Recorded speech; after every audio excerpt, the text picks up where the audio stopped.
Hello everyone, welcome to this session. I'm delighted to be hosting this session this morning. I hope you've all had a great morning tea. Really looking forward to this session on the evolution of the CAE, and I have a wonderful panel with me on stage today. So first of all, I'll introduce Richard Chambers, who many of you will already know. So Richard Chambers, he's a senior advisor on the audit board and one of the gurus in internal audit. So really looking forward to hearing from Richard. We then have Sean Fitzgerald. Sean is the CAE for Transurban. And then last but no means least, we have Liam Buckley, who's the CAE for the Bank of Queensland. For those that don't know me, my name is Judith Charlton. I'm the head of internal audit at UniSuper, but I am actually also one of the Institute's board members and the vice president. And just before we begin, I'd like to pay my respect to the traditional owners of the land and pay my respects to elders past and present. So thank you very much. So let's begin. Richard, as I mentioned there, you're a bit of a guru in the internal audit space. You've had a very expansive career in internal audit. Could you share a little bit of your brief journey of where we are now, maybe how we've got here, and where you think things are going to go? Well, you know, it's interesting because the title of the session is the evolution of the CAE, and when we were talking recently in preparation for today's panel, I was kind of reminded of the fact that the CAE, Chief Audit Executive, is still a relatively recent title. When I first came into internal audit, and those who know my story know that I've been in internal audit since right out of college, so over 50 years. I've been in internal audit in some capacity.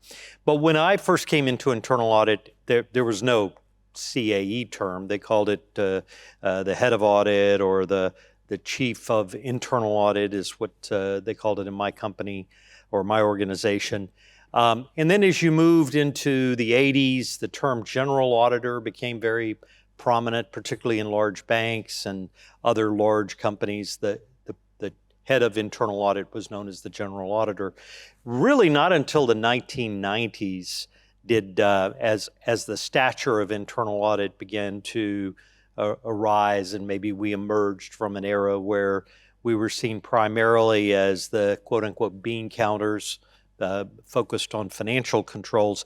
As that started to happen, you started to hear people say, well, the head of internal audit should be seen, you know, as part of the C-suite. And so then you started to hear the introduction of this term, Chief Audit Executive, Chief CIA, or the CAE, Chief Audit Executive. And it really then wasn't until the major IIA standards revision of 2002 when you first saw the term Chief Audit Executive have some formality. So really, if you think about it, only for a little over 20 years has the term Chief Audit Executive been sort of formally accepted and formally adopted. But that's really just sort of history around the title. I think the real evolution that we should be talking about when we talk about CAE is not how the title has evolved, but how the roles and responsibilities have evolved. And there are so many ways that I could contrast what a CAE today looks like versus a CAE 20, 30, 40 years ago. I think perhaps the most striking difference is just the strategic mindset. The CAE of today has to be a much more strategic in understanding everything from the business, how you run a function, how you communicate, how you build and sustain trust, which has been a theme that I've talked a lot about in the last few years. So if I look at what a CAE does look like in the 2020s, the things that I often comment on is that today's CAE, or Chief Audit Executive, and first of all, I have to also make very clear the evolution of the CAE has been very positive in that it's become a much more diverse role. If we were sitting here 30, 40 years ago, it was a white male world when you talked about heads of internal audit. And so for so many good reasons, that has evolved over time. And in fact, I think in some markets, maybe even in America, there are more female CAEs than there are males. I would also say they're becoming younger. I noticed the survey that IIA does every year of the American market for the last year for the first time showed that there were more millennials who were CAEs than boomers, older generation. Most CAEs are still in the middle there. But if I look at what are the characteristics that really define a modern CAE, I think leading with courage and having an independent mindset. Of course, we're not independent. I have to caution people all the time when they say, well, I'm an internal auditor, I'm independent. We're not independent. We have to be objective. Our functions need to be independent. They embrace technology and recognize that it's a force multiplier, that one of the things that we'll talk about over the sessions that I'm in today is that resources for internal audit have stayed relatively flat, but productivity has not, because CAEs are recognizing what technology can do. AI is just going to be transformative beyond words. They manage their talent strategically. They recognize that the talent I have in my organization today may not necessarily meet the needs of the organization in 2 years, and they have to figure out how am I going to get us from here to there. They position internal audit as a source of foresight and also seek to be a source of value creation, not value protection. If you look at the history of internal audit, we were primarily seen as the value protectors. Were the controls working? Was anyone stealing? That kind of mindset.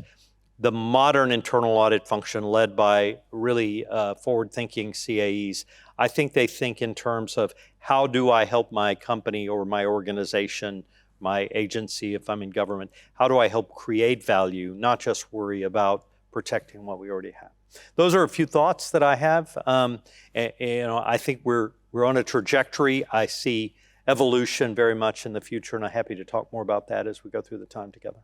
Excellent, thank you so much. And just as a reminder, obviously, people, you can send your questions through. I will keep an eye on the questions as we go. Just moving on to yourselves, Liam and Sean. You've both had good careers in internal audit, and you're both the sort of the chief audit executive, as Richard mentioned, sort of a bit of context around that. How is the role different now to when you potentially started? And a bit of a follow-on question is around, when you became the chief audit executive, what did you think it was? And what did it actually, has it turned out to be? I don't mind who starts, but... I'm happy to go. I think, my role has changed significantly over time. I think part of that's as much as me developing as a professional, as the expectations of the head of audit or chief audit executive. I actually think that changes from organisation to organisation as well, as much as the evolution. I think as Richard said, the expectation and role of CAEs fundamentally changed over the past few decades. We've evolved from being historical reporters of issues to forward-looking strategic advisors, and this isn't just a minor shift either. It's very much a new mandate driven by increasingly complex risk landscapes, rapid technological advancements, as we've all been hearing about over the last few days, and from my perspective, really rising expectations from some of our stakeholders. And I think my career sort of reflects this evolution. In a previous role, when I was head of internal audit at Carlton United Breweries, the expectations of me as head of audit and CAE evolved a number of times in a fairly short amount of time. The most significant of which being in 2016, CUB was owned by SAB Miller. SAB Miller was taken over by Anheuser-Busch InBev in a $130 billion takeover. The expectations of me, you're talking about, Richard, value creation, that changed overnight. ABI was a very aggressive, performance-driven organisation. It still is, I imagine. And they had a clear expectation for internal audit to deliver tangible value. What that meant for me and my team was this wasn't just a suggestion. I had a $3 million cost saving or cost avoidance target built directly into my performance metrics.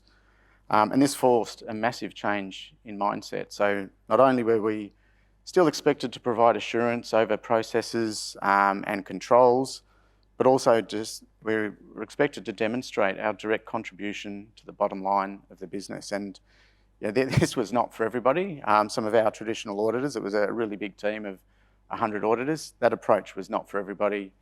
The company was very aggressive and looked to take out 20% of the bottom performers every year across the company, and that caused a really big change in traditional internal auditors, as this wasn't an approach that we were used to. But that sort of mindset of demonstrating value is something that stays with me today. I think today as a CAE at Transurban, the challenge is a little bit less about whether or not we should add value and how we align that value with the expectations of our stakeholders. Personally, I have to report to 4 different boards due to the group having joint ventures with probably some of your businesses here, being the super funds. And, all of those board members come with slightly different expectations of what internal audit should and could do. And for me, that means I've got really 4 different approaches that I need to take with each of those while still representing the group. And as I said, I think each of those experienced members comes with their own views, and they're not always aligned. So for me, the most difficult part of my role now is not just understanding what those expectations are, but really proactively setting a strategic agenda for internal audit, and then trying to take the most senior stakeholders along that journey.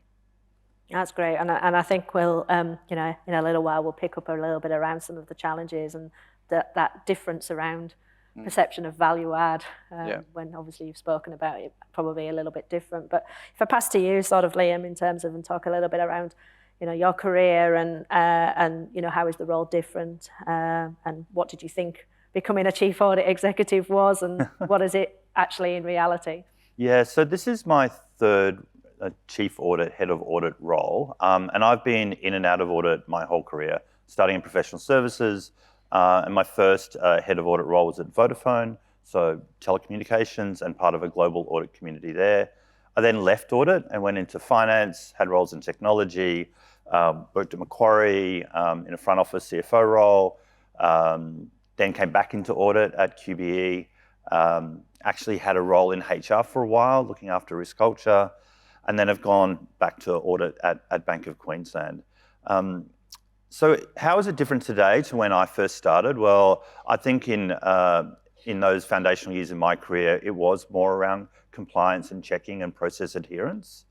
That is not my job today. And I kind of focus on that last letter, the E. It's an executive role. And so if we think about an executive, what are the skills and perspectives that they bring? Is an enterprise mindset. So we think of the whole group. We're in such a privileged position because we get to see the whole business, not just the finance function, the technology function, whatever, in our business, the retail bank or the business bank. So it's an enterprise mindset you need to take. We use systems thinking, so I've got to think about the whole system. And most of my job is actually about helping change the bank. Some ways I do audit as a side hustle, but my real job is to help change the bank. So that's to bring a fresh and objective perspective to the issues that are in front of us, to help the business try to see around corners, although that's not always easy to do. But we need to get the foundations right. And so for us in a highly regulated industry, and most businesses have regulation in some way, shape or form, but banking in particular has a significant amount of regulation. That actually fills up a lot of our audit program to make sure that the business continues to think about both the existing regulations and new, and ensure that they're able to meet those obligations on an ongoing basis. Bank of Queensland is currently on the watch list of 2 regulators in the public domain with AUSTRAC and APRA, and so they're keeping a close eye in relation to us, and they turn to the audit function both AUSTRAC and APRA and other regulators that you'd be working with, and ask it that really objective question, so what do you think? So we are expected to bring a perspective, have an opinion, be able to speak with some authority. And so all of these skills are executive skills to me. And so a little bit like Sean, I've grown over my career, and so it's hard to say all audits were this way and now they're all that way. I don't think that's universally true. But what I try to bring to the role is that executive mindset to help the board, who is my primary stakeholder, and management, who I work with on a daily basis, to really help understand where we're going and how we're going to get there safely, both in terms of managing our risks as well as managing our compliance obligations. So yeah, it draws on a lot of communication skills, a lot of influencing skills, bringing that enterprise mindset and systems thinking to the challenges that are at hand. That's great, and I did have a sort of a bit of a follow-up question and almost a bit of a devil's advocate question, and you've just picked up on it from a chief audit executive and the executive role. And the question was about is whether a chief audit executive is still independent assurance, or is it actually the modern CAE is effectively part of the executive, and where is the line? Yeah, I don't know. I mean, obviously, you started with that conversation, so maybe I'll throw that first to you, and then I'd be interested to come back to sort of, Richard and Sean as to whether they have any views. So I suppose it's always hard to be objective or independent rather when you look to the money, and obviously I'm paid by the bank, and so that's just the truth. But for me, I work for the board, but I work with management. I'm really clear on that. That my primary stakeholder is the board. In fact, we spend a lot of time in our team talking about who we write audit reports for. And while you need to clear them with management, they're actually written for the board. And I do really want to lean into the comments that Richard made earlier around this idea of objectivity. So whether we're truly independent, and we're not free agents, we can't go off and do our own thing. I have to have my plan approved every year by the board. I have to clear that through management. I have to write things in a way that gets read by, as I said, the board and management stakeholders, potentially regulators and others. And so I do need to bring that perspective into every report that we publish. But there is no doubt that I, with courage, really apply that objectivity test to everything that I do. And I want to be able to, because we'll all be judged by the documents we leave behind. I want to make sure that those documents do call out the key issues in a way that is clear, coherent, and correct, that will drive action. And so I think we can get caught up in some of these terms sometimes, but the reality is that we are asked for an opinion that is based on facts, the data in front of us, to help drive change in the organisations we work with. But Sean, what do you think? Richard, I'll start with Richard. Sorry, I'll come to Richard. Yes. If I had to say what I think one of the most significant challenges of being a modern CAE is, it's that it's a balancing act. Because on the one hand, you are an executive, but on the other hand, you can't be seen as part of management in every way. The audit committee needs to believe that you're going to be objective when you're communicating to them about the activities that management's engaged in. And at the same time, management is looking for you to be, quote unquote, a business partner. And those of you who are in regulatory industries, you've got another stakeholder out there that's skeptical of both your board and your management. So you really are, I think, earning your pay, if you will, in terms of how do you navigate sort of the competing priorities and expectations of those various stakeholders. For example, boards will often tell me, audit committees, when I speak with them, that the most common, if I ask them about their expectations for internal audit committees will often use words like no surprises. We want them to help us anticipate the surprises that may evolve or may emerge. And in an era of what I call permacrisis, this era that we're in where there's a surprise every day. When I turn on the news, there's a surprise every day.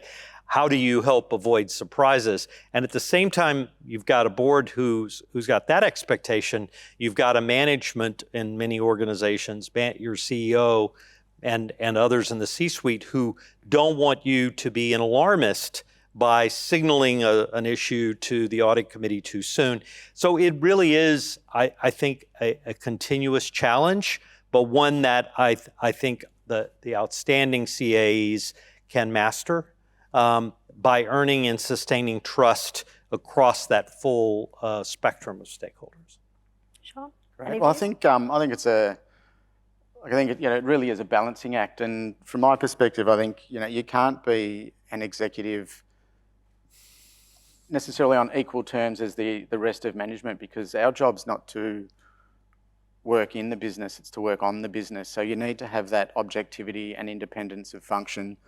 I think for context too, there's only two people generally in a company, in a professional, in a corporate entity that report to the board, and it's a CEO and CAE. So you have to take that role pretty seriously. And I look at our role not to be a decision maker for the business, but to be an enabler for the business to make better decisions with a conscious approach to risk. And personally, I don't care what level and degree of risk the company's wanting to take, as long as they've considered it. And my job's to go, have you considered X, Y, and Z? The board will often ask, are we too close to management? Do we have conflict? I generally don't need to answer that question, because one of the executives will jump in to say how we operate, and because that happens, you don't. Again, I've often talked about conflict with a lot of people. I quite like that, because I think it initiates the right conversation to get a better outcome. And when you have a whole lot of green reports, that it's satisfactory or effective, the audit committee is asking, are you looking at the right thing? I said, well, don't you worry, there's a few things coming, and the executives are always made to respond there. And I think one of the learnings I've had, I think back to your early question around what's changed, I think I also like the executive to have no surprises. So they shouldn't be surprised when they're in front of an audit committee of what I'm about to say. So I'm very transparent with, this is my opinion, this is what I'm going to say. You need to come and defend that or explain what you're doing to address the findings that we've got. And again, have no surprises for anybody in that, because that can really be the death of your career as a CAE, because you are part of the business, and the business can get you fired quicker than the board will save your ass. Now, thank you. I know the questions are coming in thick and fast, and I will get to them. I just want to sort of a little bit around adversity and challenge is often what shapes us in terms of, and as you move through your career and potentially get into that more senior position in the internal audit world, how has adversity and challenge shaped who you are today? And from your perspective, Richard, I know you've seen lots of organisations and globally across the world. How do you think sort of adversity and challenge is shaping the profession? So I'll start with the profession, and then maybe move over to yourselves around how has it shaped you as an individual? All right. Well, let me share my thoughts about the profession first. I mean, for those who didn't know, I was the global president and CEO of the IIA for about 12 years, and during that time, had a chance to sort of from the crow's nest, if you will, see how the profession was reacting to the challenges and expectations that were emerging from around the world. And I feel like the profession has, or at least during that period, did an adequate job. I think we began to embrace the idea that technology risks were critical to our organizations, and we sort of put aside our fears of cyber and other kinds of risks. So during the years that I had that visibility, I think I felt pretty good about what I was seeing. What concerns me now is, and this is true both of the profession and of those who are in leadership roles. What concerns me now is the hesitation I see on the part of many in the profession to appreciate and embrace AI and what AI's potential is, and what what it can do and what potentially it will do to internal audit and to internal audit functions. One of the things that I do annually is to survey the profession about what are the most significant strategic risks that the profession feels it's facing. And now for 2 years in a row, the number one strategic risks based on the surveys that I do is that the profession will fail to leverage AI to achieve greater efficiency and effectiveness. And you see that playing out in the statistics.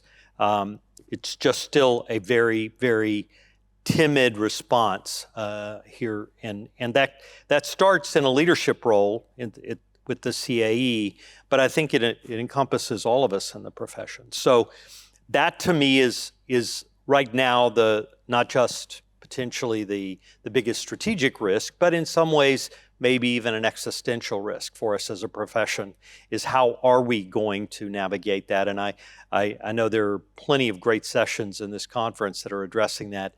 Don't overlook the potential that this presents.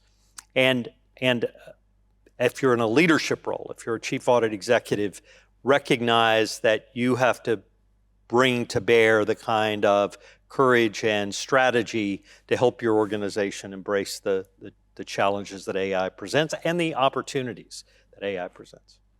And I might come back to a question on AI a little bit, but I just want to hear from yourselves around that adversity and challenge and what has shaped you. So yeah, maybe in a couple of minutes in terms of if there is Want to go? I'll start. So we're just going through a CEO change at BOQ at the moment. And so I sat down with Rod the other day and gave him my perspective on what those transitions are like and suggested to him that the CEO role is the loneliest in the group. What I didn't tell him was that the CAE role is probably the second loneliest in the group. He probably didn't need to hear that. But it is lonely sometimes because we are showing up with challenging news, different perspectives. We often put a black hat on. And so you do need to dip into that bucket of resilience on most days of the week. And how I do that is make sure that, we're closely connected as a team, that we speak with one voice. There's 15 of us at BOQ, so we do lean on each other. But I also lean on my colleagues across the profession. And so, there's heaps of people in this room and many others that will happily help you coach through a moment. And I do that a lot. So, while it can be a lonely job, you don't have to be lonely if you reach out with support. But, when you're showing up with tough news some days, it does require you to dip into that bucket of resilience. I think when you're talking about adversity, and I think, it's the hard times that have defined my career more than the good times. And as like an internal audit, where the good times nobody says anything, and in the bad times everybody says something. And I think, one of your points, Richard, around, courage, I think also confidence. There's been a number of big moments, I think, in my career. I remember at a fairly aggressive cowboy type of business, some of the senior management, would refuse to get involved in the closing meetings. They thought internal audit was a waste of time, which gets to another challenge of, where do you sit and how do you influence? But I'd had an audit that I knew was going to ruffle some feathers. I'd gone to see the managing director, say, look, this is about to come. These people won't come to the closing meeting. They're not going to be happy with the outcomes for this. And I'm not sure I got the response that I wanted from him, because he just said, well, you're not here to make friends. Yeah. I'm like, well, that's fine. But, if you're not supporting me, this is going to cost me my job. So I sent out the report on a Friday. Come Saturday, there's a reply all to a whole lot of executives saying, Sean, Monday morning, 9 o'clock, my meeting room, come and see me and this other executive. I'm like, all right, well, I'm prepared for this. It got pretty heated, and we had very big disagreements, and I stood my ground. We'd done a lot of work to make sure that this was right.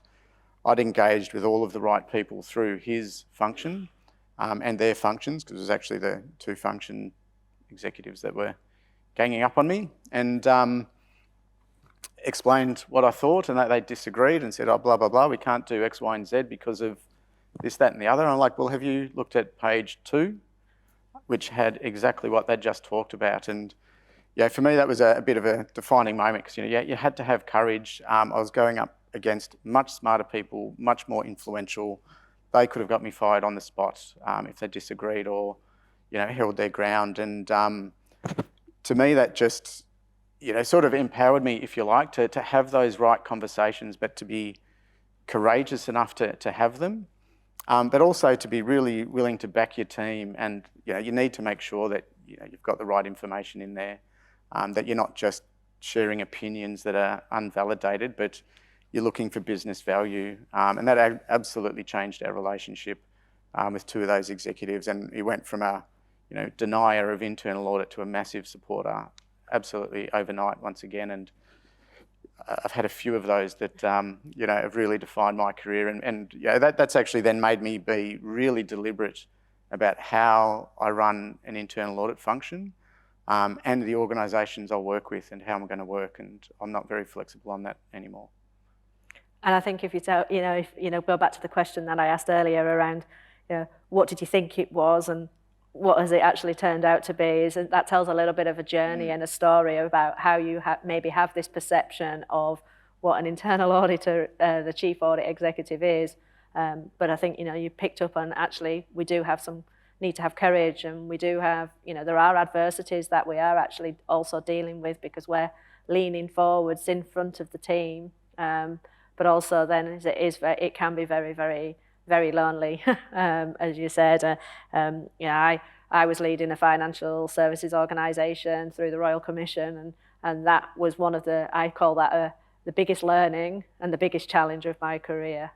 But it was very, very lonely at that point in time. Can I just add a quick story, because I've been speaking more from sort of a consulting kind of hat here, but obviously I spent more than 2 decades as a CAE and had plenty of those kind of experiences. But the one that has stuck with me, and I wrote about it in one of my early books, was I had a new boss. At the time I was an auditor in the military community, but of course I was a civilian, but I had a new general who was my boss.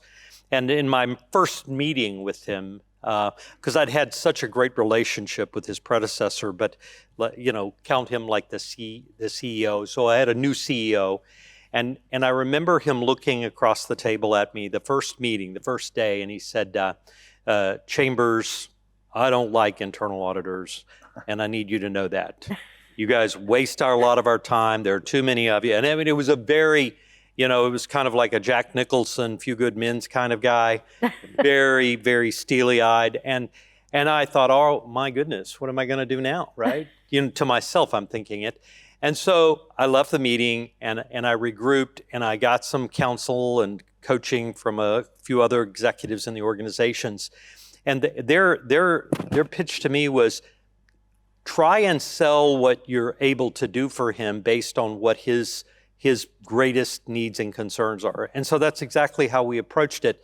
I identified what were the things keeping him awake at night, and we started working on trying to address those things, and we turned his thinking around. It wasn't easy, and I'm not sure he ever ended up liking internal auditors, but he sort of started to look at us as his team, as his resource. So you will count, those will be the kind of moments that test your mettle. And I think that's in terms of making sure that we actually are focusing on the outcome and not the sort of the symptoms, and making sure that we actually having a conversation about the so what, the now what, the collaboration, to make sure that we're actually really focusing on the outcome. And we obviously have our facts and everything in a line.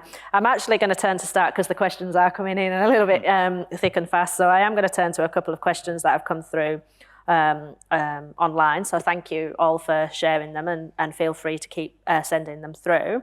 But one of the upvoted questions at the moment is, what would be some advice you would be sharing for aspiring CAEs to meet the expectations of an evolved CAE?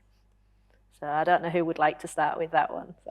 Well, one thing that I didn't really comment on today that has been a clear transformation in the last decades around the role is that the skills that got you a CAE role in the past did not necessarily serve you well.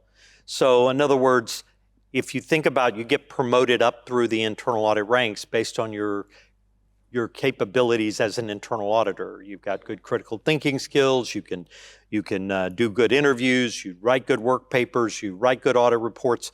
Those weren't necessarily the skills that made for a really good executive in a lot of organizations. And so what we started to see is that more and more organizations started identifying people from outside of internal audit and bringing them in to lead internal audit. So it's what I encourage anyone who's in internal audit who wants to ascend to the real leadership role is, number one, really know your business. Know the business that you're in, know the industry that your business is in, be able to recognize the risks that it faces, and then build the relationships that will make you seem more of a peer and not just someone who's an internal auditor. So what we see today is that CAEs often come from outside the profession, and then they don't stay for the rest of their career, and then they go back into the profession. I think we have an opportunity and a challenge to position ourselves, those of us who want to be career internal auditors, to ascend to those levels of leadership. John? Yeah, well, I think, as you talked, about, know your business, really critical. I think, Liam, you were talking about that enterprise mindset. The thing that differentiates, any senior manager is their enterprise mindset, their understanding of the business. I think as a CAE, you need to be able to talk in the language of the business. Why is this important for you? What's the benefit to the business? And that's not often something that's comes naturally through the internal auditors. And I think that's something that really does differentiate good auditors from everybody else as well, is that strategic mindset. As a CAE, nobody cares about your technical capabilities. It's got just about nothing to do with that by the time you get to a CAE. And I don't mean this in a bad way, but that's what you spend your whole career developing, is that technical capabilities. And then you get there, you're like, well, I don't need those because I've got a team now that hopefully is better than me at doing a lot of things. And then I bring in, that hopefully strategic mindset. But that's something that you really need to work on over a long period of time to understand what's important to your organisation stakeholders. And I know we've been using the terminology business, but there's a lot of people in government, there's a lot of people in not-for-profits, there's a lot of people in smaller enterprises that don't have the benefits of the things that we have. And that strategic mindset and understanding of what does your organisation do really sets anybody apart in any aspect of business. And it's absolutely critical as a CAE that you have that understanding, or you'll either be short-lived or you're in the wrong organisation. Yeah.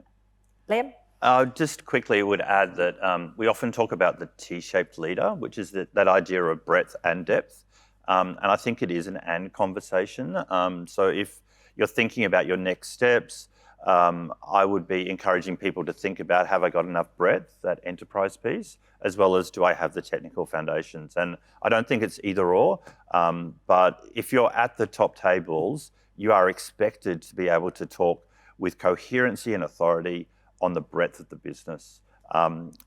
Rarely will you get a question in an audit committee about sampling techniques. I've not had many, but others may.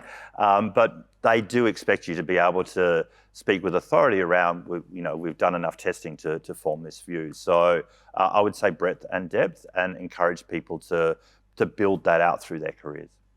Excellent, thank you. And the next question that's come through is where people have dual roles. So a lot of people have a dual role between risk management and internal audit, and they're saying that over 60% of the Australian CAEs do have those dual roles. What's your view on that? When these people are wearing multiple hats, and there was another question that I saw was in terms of how many hats can a chief audit executive wear. So maybe I'll just loop that in. Maybe I'll start with at the far end, if that's okay. So I work in banking, and we're relatively purist on 3 lines model. And so you don't often see that in banking or financial services quite more generally.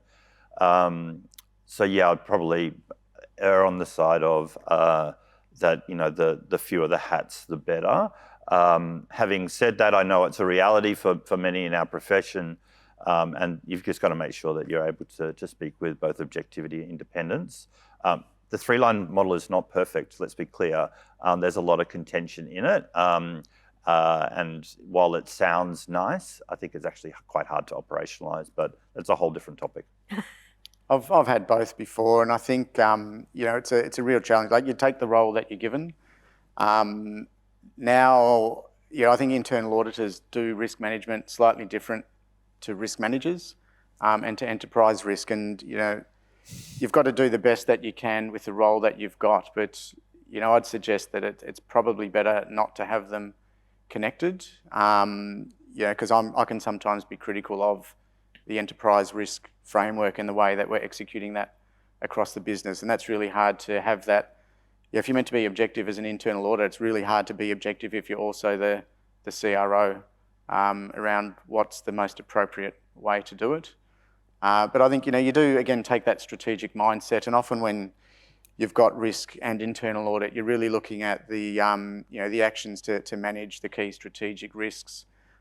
Generally, it's probably less deep, like a lot less depth in the risk management processes, because it's a part-time of your role, so it's it can't be as deep. But I think it's a real challenge. My preference would always be to have them independent of each other.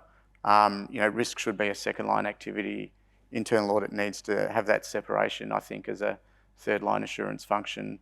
But it's the same with anything. Sometimes you also take compliance, insurance, all of these sorts of things, and then you actually become part of a manager of the business, which goes exactly against, I think, some of my statements I made earlier around not working in the business, but working on the business. Richard, what's your views? You've seen multiple organisations in different countries and different parts of the world, and financial services is very regulated, and it is here, and it does have that real three lines. No, it's obviously a topic near and dear to my heart. The title of my newest book is Connected Risk, in which I argue that the three lines model has been counterproductive in a lot of ways, in that it has enabled the three lines to live in hardened silos, and that the lack of communication, cooperation, and collaboration has undermined the effectiveness of risk management in many companies. Now, I still believe, as my colleagues do, that ideally internal audit and risk management are separate functions. But I'm also enough of a realist you're telling me it's 60% here. I know in America that 40+% of the Fortune 500 companies have combined their internal audit and risk management function. So what I prefer ideally isn't what's happening in the real world. And I think the IIA is coming to that recognition too. And I think we're likely to see something coming out soon on the three lines model that will be a fairly significant departure from what we've traditionally seen there. But my argument has been, look, we recognize that there are going to be times, as there are in many, where management and the board does want to see those consolidated under one leader. Then I think you need to turn your attention to building in the safeguards. Make sure you have the safeguards there so that internal audit isn't essentially auditing its own work. So that if you have to do an audit of the effectiveness of risk management, for example, that you would engage a third party to do that work, and maybe that report is provided directly to your board. But I do believe that it's, look, I think risk management is a means, it's not an ends. Internal audit is a means, it's not an ends. We often get caught up in the fact that what we do is uniquely important. Ultimately, we all have to be on the same page if our organizations are going to survive and create value.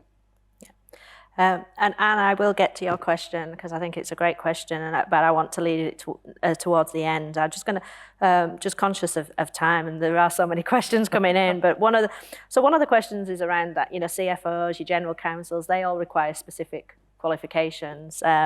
Yet the Global Internal Audit Standards isn't mandating the CIA for leaders. The question is around, does this lack of a formal barrier Does this lack of a formal barrier to entry diminish our professional standing and credibility? Maybe Richard, I'll start with you as the sorry. Just of course, of course, you can blame me for some of that. No, it's been we've had a long debate in the IIA going back 40, 50 years about whether we should require someone to be a CIA in order to be an internal auditor. I can tell you for practical reasons, for example, in America, the IA couldn't do that because it would be illegal. If we are the purveyor of the certification, to require you to have the certification to be in the profession. But I do think you're starting to see greater appreciation and recognition of what the value of the profession, of the certification is.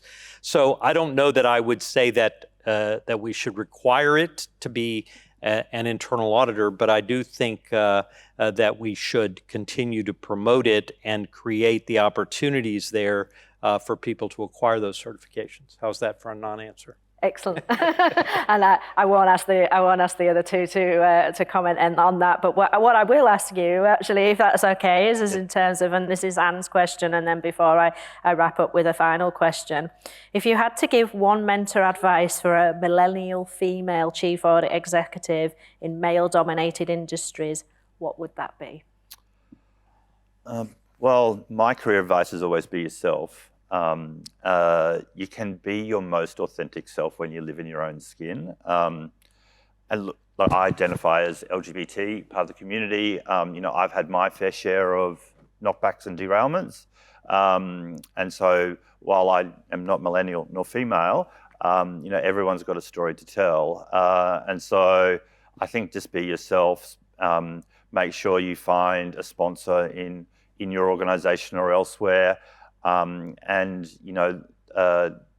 You'll be successful as a result. Don't hold those specific labels as derailers. Know that your profession. Yeah. If you're a millennial, have your microphone on. Probably better at TikTok than me. And just keep at it, because with that resilience and courage, you will be successful. Well, I think it's hard for me to respond to that, because middle-aged white male, it's the most privileged position you can be in. But I think, part of it is not believing the hype around the barriers, and, be authentic. I don't think, even if you Googled what some of the barriers would be, I'm not suggesting it's not difficult, but I think it's difficult for anybody to be a CAE. And part of that is having the courage to believe in your own voice. Your opinion does matter. And that bit about your opinion mattering, I think that's actually what is really critical, is if you've got an opinion that's based in fact and evidence, don't be afraid to go against the grain to give that. And that would go to anybody, not just, a female millennial. I think that goes to anybody trying to be a CAE. And I'm not suggesting it's not a lot harder, and we haven't quite got the equality in society that we should have across the board. And I think I do have to probably speak as the female on the stage, but it would be find your voice and don't be afraid of having an opinion. It is okay, but definitely be you and be your authentic self. Don't try and impersonate somebody else just because you feel you need to.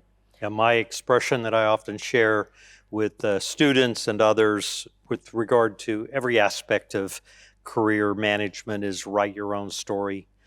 Don't let others contain you, box you in, make you feel like this is not a path you can go down. And I would offer the same advice in this case. And then I know we're running out of time, but I did just want to ask one sort of quick fire final question. If you're looking back on your careers and where you are today, what would be one habit you would keep, one that you would stop, and one capability that you'd bet on in the future? So I'll start with yourself, Liam. Habit I would keep would be speaking out. Something that I would leave behind is the self-critic. Please go away. And what was the third question? A capability. Capability. So technology is at the heart of every modern organisation. If you don't want to understand technology, you should leave the profession this afternoon. I think I'll just focus on one thing. I think that the one thing that I'd recommend taking hold of a lot earlier would be courage. Be courageous. It's about authenticity. If you've got that, you're talking about speaking up. You've got to be able to speak up. If you don't speak up, you're actually doing the organisation a disservice. Final words from yourself, Richard? Well, I think the habit I would keep was just this inner flame pursuit of excellence, really the passion for what I do. That has served me well over these many years. I think the one I would leave behind is potentially, I could say I've been too hard on people who've been a part of my teams and who've worked for me, and I maybe could have been more tolerant along the way of performance and some other aspects. I think again that passion is what keeps me on the stage even at my ripe old age, and I think that is something I look forward to continuing in the future. Excellent, and thank you for all the questions that came through. I'm really sorry I didn't get a chance to ask them all, but if we could really give a round of applause to Richard, Sean and Liam. Thank you so much. Thank you. And just on behalf of the Institute, just a little thank you to all three of you. Thank you very much. Thank you. Please don't forget to fill in your session surveys. They are really important to the Institute to make sure that these sessions continue and you get value from them. So what worked, what didn't work, they love the feedback. The next session starts at 11:30. So the next session, if you want to stay in the room and hear Richard again, is going to be around leading teams. So feel free to stay and find a friend. And if you would also like to move forwards, it would be good if we could see a few faces because the spotlight is quite harsh. Don't forget to fill the surveys in. Thank you all very much for attending. Richard will also be around this afternoon signing books in the foyer area. So if anybody wants to have a word with Richard and get a copy of his book, he will be there later. Thank you all.